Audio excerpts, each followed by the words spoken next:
বলো ইনশাআল্লাহ এবারে হবে একটা শ্রমিক প্রধানমন্ত্রী ইনশাআল্লাহ তাদেরকে বলে খালেদা বলে হাসিনা বলে খসরু বলে সাইদি বলে হয়ে যাবে আম্মারে মা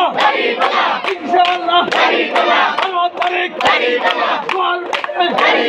সারা দেশে ইনশাআল্লাহ তোমার ভাইয়ের রাজু ভাইয়ের শ্রমিকেরা বলেন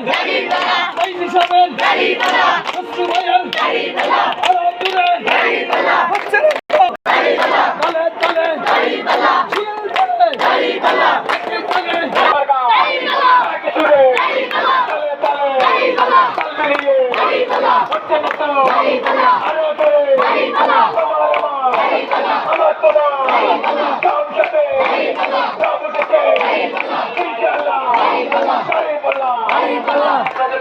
Inshallah.